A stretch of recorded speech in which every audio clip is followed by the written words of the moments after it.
On va faire des coups piment et une java du tonnerre. Oh, ah, oh, oh, oh.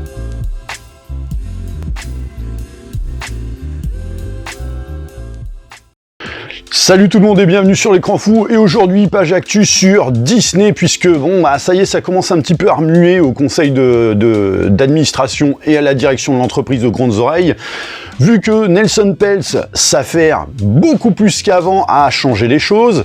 Alors pour ceux qui ne sont pas au courant de la situation, bref résumé sur tout ça, à savoir que Nelson Peltz est un des hommes à la tête du fonds d'investissement Trian, qui était déjà proprio de pas mal d'actions chez Disney, et il avait autrefois demandé à siéger au conseil d'administration, mais malheureusement ce qu'il y a, c'est que ces tendances politiques conservatrices n'étant pas du tout au goût de la direction actuelle de Disney, il s'était vu refuser la chose absolument sans détour. Sauf que dernièrement, il a décidé, notamment quand les actions en bourse étaient tombées au plus bas, de faire un coup de poker et d'en acheter un très gros paquet pour devenir désormais l'un des investisseurs majoritaires, avec notamment un fonds d'actions qui s'élève à près de 3 milliards de dollars. Sachant que son but au monsieur, c'est de mettre un grand coup de pied dans la fourmilière en éradiquant notamment les ramifications woke qui gangrènent Disney depuis pas mal d'années et refusent de changer de méthodologie, quitte à faire couler l'entreprise à la vitesse du son, et en vue derrière de remplacer tout ça par une vision plus traditionnelle et plus concordante de ce que le public principal attend de Disney, à savoir du divertissement, avant tout, plutôt que des messages idéologiques, mais aussi d'apporter une vision d'une entreprise beaucoup plus rentable. Et donc on apprenait notamment que lui et Bob Iger, donc Bob Iger, le fameux PDG actuel de Disney, ne sont pas du tout copains, déjà parce qu'ils appartiennent pas du tout au même bord politique, et ben oui, parce que Disney c'est énormément politisé, mais Disney s'est politisé uniquement au profit du plus petit nombre, à savoir un public moderne, comme ils aiment l'appeler, donc le fameux public qui grogne pour l'adhésion d'un progressisme devenu limite plus intolérant et discriminant que ce qu'il dénonçait initialement. Au point que la majorité des spectateurs en est presque carrément rendu à fuir tout ce qui est estampillé Disney, puisque le divertissement n'est plus une priorité chez eux, quoi. Alors pour la petite histoire complémentaire dans ce résumé, parce que oui, il y a quand même des sous-intrigues à tout ça, et qui ont leur importance. La première, c'est que Nelson Peltz avait déjà essayé en 2022 d'acquérir des sièges au conseil, et qui lui avait été refusé, malgré un soutien pour cette nomination, à savoir le soutien de Ike Perlmutter, donc autrefois président de Marvel Entertainment. Donc pourquoi je dis autrefois ? Parce que Perlmutter s'est fait virer, et notamment à l'époque de la grande vague de licenciements économiques, donc vous savez, cette vague de licenciements de 7000 personnes, et ça a d'ailleurs été un petit peu la raison donnée pour justifier de ce renvoi, même si en vérité c'est tout simplement parce que Ike Perlmutter n'est pas très porté woke, bien au contraire, et que son intention de soutenir Nelson Peltz faisait affront à la direction actuelle de Bob Iger et du conseil d'administration qui lui mange dans la main. En l'occurrence, donc, il avait soutenu la demande de siège de Nelson Peltz au conseil entre août et novembre 2022. Enfin bref, lorsque Peltz a fait l'acquisition d'actions supplémentaires l'année dernière pour gonfler sa position financière au sein de Disney et avoir plus de poids, faut savoir que Ike Perlmutter a décidé de s'associer à lui, et plus particulièrement Trian, donc le fonds d'investissement de Peltz, pour le soutenir dans sa quête de siège au conseil, puisque Perlmutter lui aussi avait énormément d'actions chez Disney. Et donc, qu'est-ce qu'il en disait, Perlmutter, à l'époque? Il disait, en tant que personne ayant un grand intérêt économique dans le succès de Disney, normal puisqu'il est actionnaire, je ne peux plus voir l'entreprise sous-exploiter son grand potentiel. J'exhorte le conseil d'administration de Disney à accueillir immédiatement un ou plusieurs candidats du conseil d'administration de Trian, y compris le PDG et associé fondateur de Trian, Nelson Peltz. Je pense que Nelson et Trian peuvent aider les dirigeants de Disney à mieux gérer les défis et les opportunités de l'entreprise. Donc ça, c'était en 2022. D'autant que Pels avait déjà donné une chance à Disney de faire ses preuves, de redresser la barre toute seule, afin notamment, comme il disait, d'honorer les actionnaires, restaurer la magie d'antan et reconquérir sa position d'entreprise de premier ordre. Alors bien évidemment, vous vous doutez que Bob Iger le voit pas d'un très bon œil, tout ça, parce que forcément, ça chauffe un petit peu pour son derche. Et d'ailleurs, il avait même eu l'audace, carrément, pardon, que dis-je, le culot de prétendre qu'un homme comme Nelson Pels ne pouvait pas comprendre les enjeux d'une telle entreprise pour pouvoir prétendre la redresser. Dixit, les responsables de chez Mickey qui font couler la boîte plus vite que le Titanic et qui refusent de croire que ce sont leurs exactions à eux qui en sont la cause. Alors que le mec, via son fonds d'investissement, a déjà prouvé son efficacité en sauvant des boîtes de grande envergure de situations mais plus qu'inquiétantes, quoi. Ah bah, il doute de rien chez Mickey. Donc effectivement, Perlmutter avait associé ses actions à celles de Trian afin d'avoir un poids beaucoup plus imposant dans la balance, sachant que Pels ne lâche évidemment rien, puisqu'il a redemandé l'année dernière un siège pour lui, mais aussi pour Jay Rasulo. Alors Jay Rasulo qui est l'ancien directeur financier de Disney. Alors pour la petite histoire, puisque là aussi ça fait partie des sous-intrigues, il faut savoir que Jay Rasulo s'est vu carrément écarté du poste de directeur financier en 2015, alors que pourtant il était réputé pour être excellent. Et donc à la place, il a été embauché au poste de conseiller de Bob Iger, ce qui finalement ne sert pas à grand chose vu que Bob Iger n'écoute que lui-même. Donc Jay Rasulo, voilà, c'est vraiment purement et simplement du potentiel gâché et clairement pour finir dans un placard à balai, parce que le poste de conseiller c'est un poste un poste fictif pour dire bon je te place là et puis maintenant tais-toi, quoi. Donc candidature qui s'appuie sur une volonté de s'engager à travailler avec les autres membres du conseil d'administration et l'équipe de direction de Disney, donc voilà, en fait il n'envisage pas de travailler tout seul, faire sa popote et puis fuck les autres, non, il veut vraiment travailler de concert avec justement cette direction actuelle, afin de réorienter la société pour qu'elle ravisse à nouveau ses consommateurs et génère une valeur significative pour ses propriétaires. Plus important encore, nous pensons qu'ils apporteront plus de concentration, d'alignement et de responsabilité dans la salle du conseil d'administration. Donc une demande de nomination qui va de pair avec les déclarations du groupe Trian qui accuse notamment le conseil d'administration de ne pas avoir assumé de manière adéquate ses principales responsabilités en tant que gestionnaire du capital des actionnaires. Donc tout ça tandis que Disney a posé aussi la liste de ses candidats pour siéger au conseil. Alors là, toutes les informations que je vais vous divulguer sont basées sur des sources tirées de Deadline, Hollywood Reporter, le site également Disneyfield, qu'on croirait qu'ils sont très pro Disney, mais en fait non, ils aiment pas du tout le Disney actuel.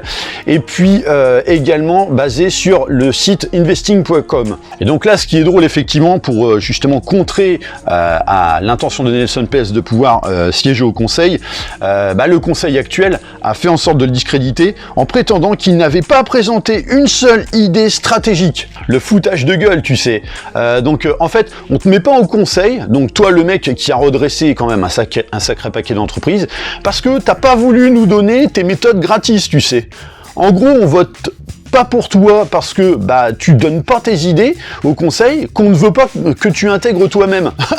Alors que le mec, il aurait donné ses stratégies, le conseil aurait repris l'idée, voilà, mais sans voter pour lui derrière, et ils auraient trouvé même le moyen de dire que l'idée venait d'eux, quoi. Ah mais le culot, mais ça sort de manière innée chez Disney. Du coup, comme Trian soumet 2 noms pour les élections au conseil, ils se sont pas limités à attaquer Pels. Ils ont également avancé des propos au sujet de Jay Rasulo, parce qu'il faut aussi le discréditer par la même occasion. Eh bien, ils prétendent que donc Jay Rasulo avait quitté l'entreprise depuis trop longtemps et donc il aurait une perspective dépassée et que depuis qu'il avait été mis sur la touche en 2015, il aurait du mal à travailler de manière constructive avec Bob Iger. Alors que le mec, on l'a choisi comme conseiller. Donc ça veut bien dire qu'il est capable de travailler de manière constructive. Mais en fait, non, c'est pas compatible. Donc vous voyez à quel point le poste de conseiller qu'on a refilé à Rasulo, c'est du bullshit.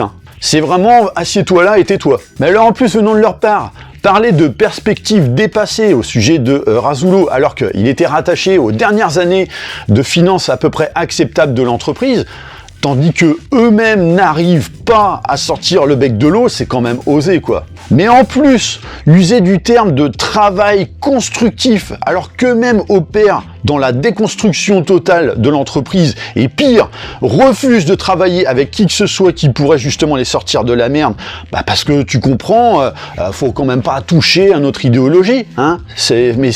Pour moi, c'est un non-sens. Donc en gros, là où Peltz dit qu'il a des solutions, mais que pour le moment, il ne les montre pas encore, Disney se comporte vraiment à l'image de l'idéologie qu'il défend, à savoir attaquer, attaquer et attaquer.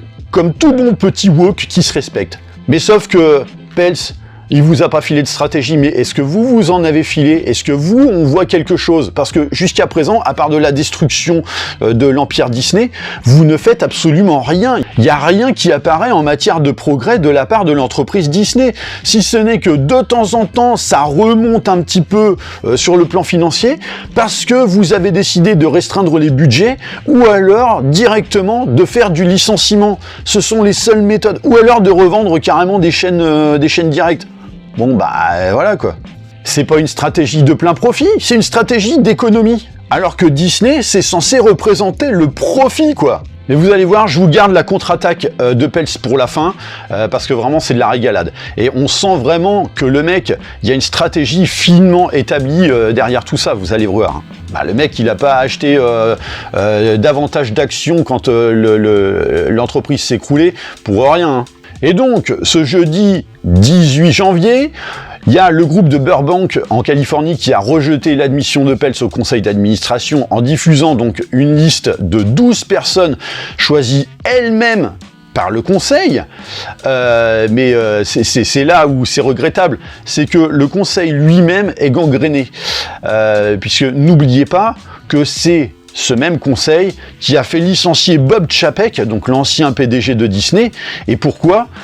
Tout simplement parce que quand on lui a dit que l'entreprise était en chute et qu'il fallait recourir à une économie par du licenciement de masse pour combler les trous, il avait bien dans l'intention de sévir Bob Chapek, mais en s'attaquant directement au nœud du problème, à savoir l'idéologie woke qu'on lui avait imposée lorsqu'il devait succéder à Bob Iger en 2020. Donc idéologie woke qui a notamment pris racine au sein de la RH et qu'il a envisagé de les frapper en premier lieu à coup de licenciement. Mais comme l'idéologie a également quelques ramifications au conseil, tout ce petit monde a fomenté son plan pour le tenir comme étant responsable de tout ça, ce qui a poussé au vote de son licenciement.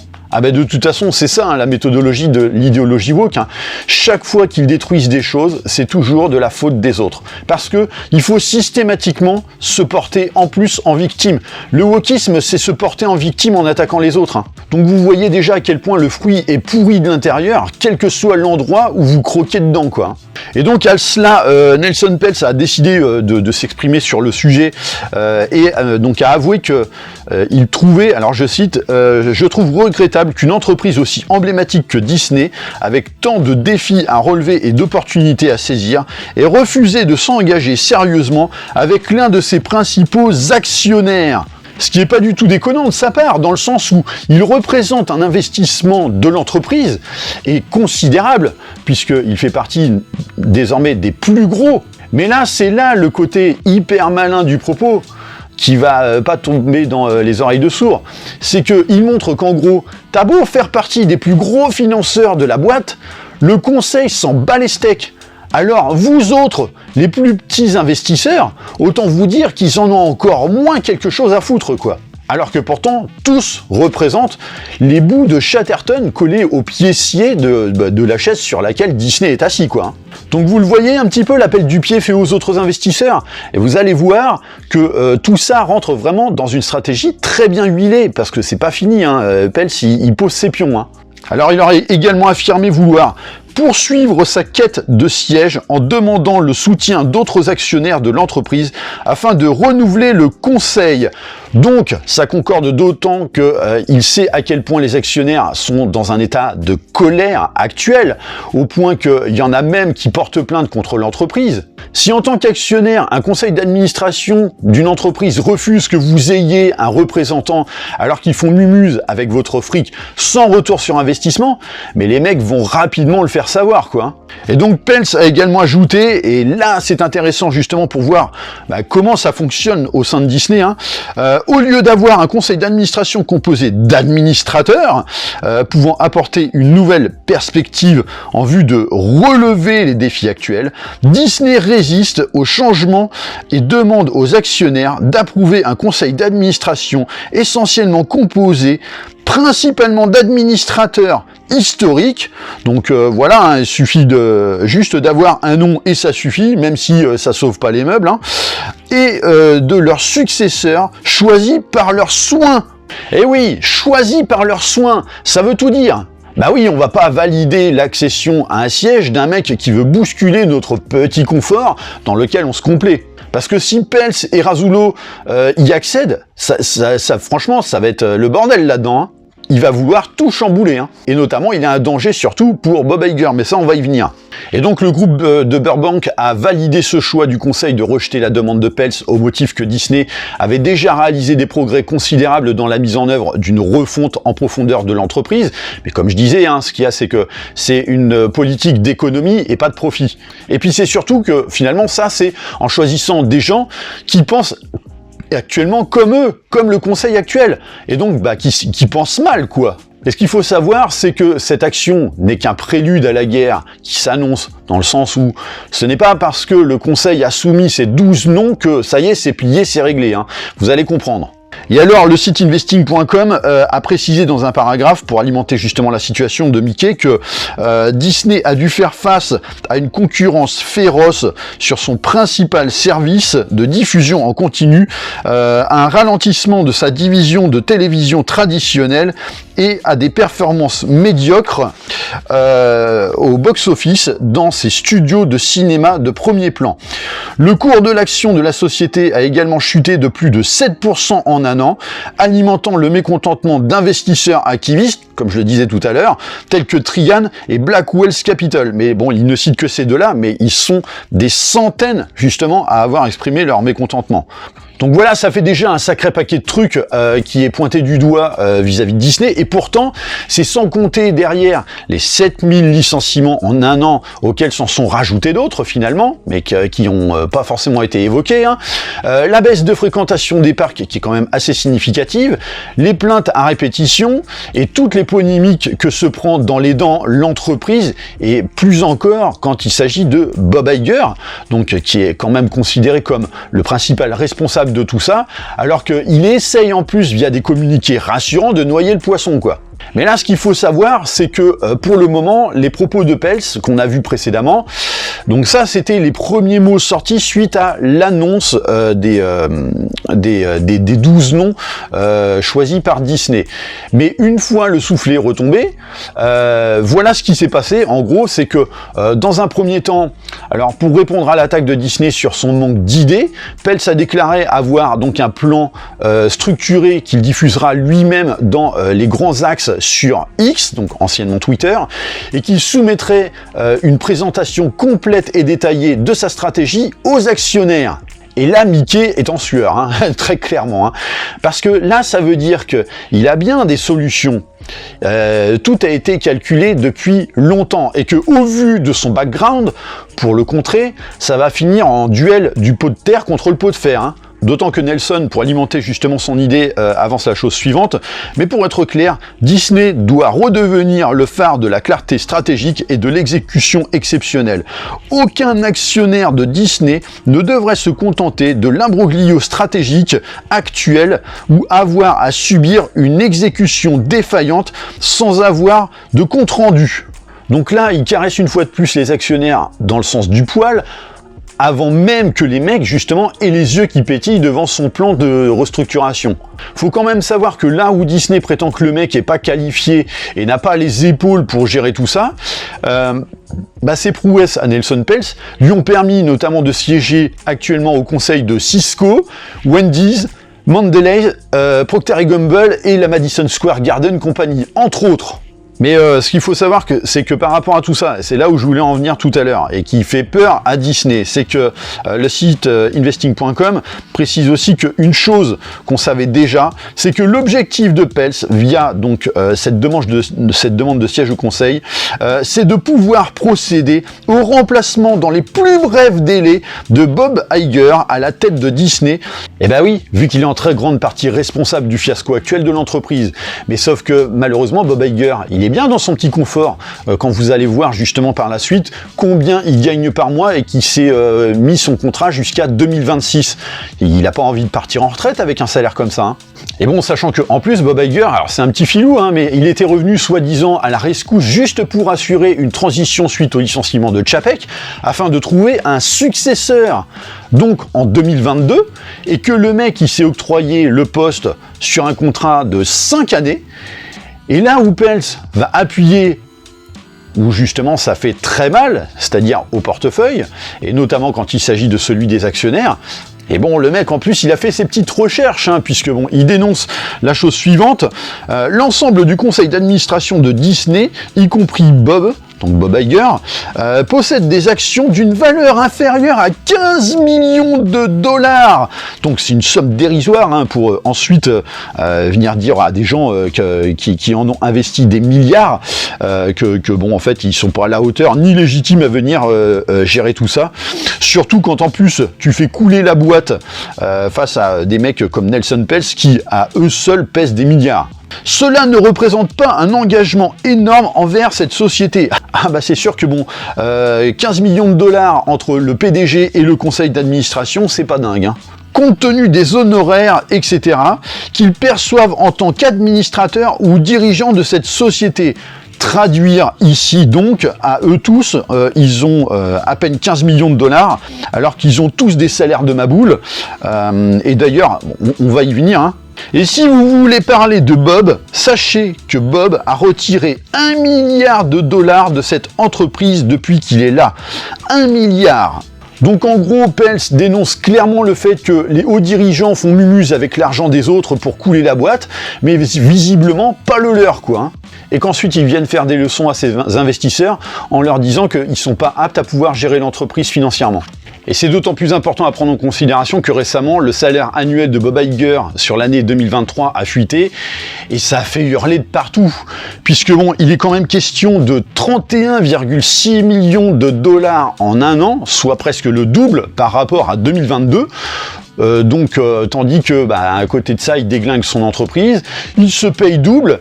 Donc là, j'aime autant vous dire que pour tout le monde, c'est pas le cure-dent coincé dans l'œsophage, hein, c'est carrément la boîte entière. Hein. Quand on sait que, en plus, ce salaire doublé vient de tomber, alors que Disney affiche une année 2023 catastrophique en matière de chiffres, mais à tous les niveaux. Mais en sachant aussi qu'il a viré 7000 personnes pour faire des économies, hein, économies, mais alors que lui, finalement, ça finit dans sa pocket, qu'il trouve des excuses bidons au fait de ne pas pouvoir payer les actionnaires, ou encore que durant la grève à Hollywood, il avait lui-même dit que les revendications des grévistes n'étaient pas réalistes. Tandis que lui, pendant ce temps-là, il se graisse la patte tout seul, quoi. Donc quand même salement hypocrite de la part de Iger, quand, en plus, à côté de ça, il fomente son plan de défense pour lutter contre le mec qui fait en très grande partie tenir sa société bancale. Mais là où la stratégie s'annonce quand même assez puissante de la part de Peltz, c'est qu'il y a vraiment une grosse préparation de terrain. Là, c'est que en gros, jeudi, sa candidature a été rejetée, donc rien n'est définitif, parce que pour le moment, les 12 noms donnés par le conseil actuel de Disney, c'est une liste de procuration, mais le conseil décisionnaire annuel, lui, aura lieu dans quelques mois. Et c'est là que tout va se jouer, parce que là, comme je le disais, Peltz s'apprête à diffuser à tous son plan. Donc il pose gentiment ses petits pions sur l'échiquier, pendant que chez Disney, le plan d'attaque, c'est de dire juste que Peltz a pas les épaules. Mais sauf que la décision définitive, elle sera votée par qui d'après vous? Eh bien par les actionnaires, donc ceux qui sont déjà mécontents de Disney, et ceux qui auront sûrement plus d'intérêt à voir quelqu'un comme Nelson Peltz défendre les leurs. Eh oui, puisque les leurs, ce sont aussi les siens. Sachant que pour finir, Nelson Peltz a déclaré qu'il ne pouvait pas continuer à attendre pour donner à l'entreprise plus de temps de s'améliorer. Et là-dessus, c'est évident, parce que si on ne veut pas lui donner de siège au conseil, il reste quand même un des principaux actionnaires, donc il est en droit de revendiquer sa part de retour sur investissement, ce qui n'est actuellement pas le cas, puisque rien n'est rentable chez Disney, et qu'ils sont obligés de virer des gens et restreindre les budgets pour payer succinctement les actionnaires. Donc la fameuse stratégie de l'économie, quoi. Et donc son discours, ça peut que parler aux autres investisseurs, hein. Enfin bref, de toute façon, il faut savoir que Peltz est connu pour sa ténacité, mais il est évident que là, c'est avant tout une guerre d'ordre politique, puisqu'on a deux camps que tout oppose. Alors d'un côté, une direction qui vise une idéologie qui l'a fait chuter à force de répondre justement à un agenda dont personne ne veut, et de l'autre, un fonds d'investissement qui reste très ancré dans une vision traditionnaliste. Donc une vision traditionnaliste que la gouvernance actuelle en place chez Mickey ne veut évidemment pas voir, de peur qu'elle se fasse supplanter. Bref, c'est loin d'être fini, surtout en plus avec la guerre qu'a en parallèle décidé de déclarer à Disney Elon Musk. Donc on va voir un petit peu l'échiquier se présenter rapidement sous nos yeux. Ouais, comme j'ai dit, hein, c'est pas fini, mais ça peut aller très très vite. Mais c'est là où c'est complètement fou, c'est que des membres de conseil d'administration qui ont quasiment aucune bille dans la boîte vont trouver le moyen de dire que non mais les gars, vous n'êtes pas en mesure de pouvoir nous donner des conseils de gestion d'une entreprise, alors que ces gens-là, ils sont pas devenus milliardaires avec des fonds d'investissement considérables juste en gagnant au loto, hein. faut arrêter, hein. Bref, voilà ce que j'avais à vous annoncer par rapport à tout ce qui se met en place.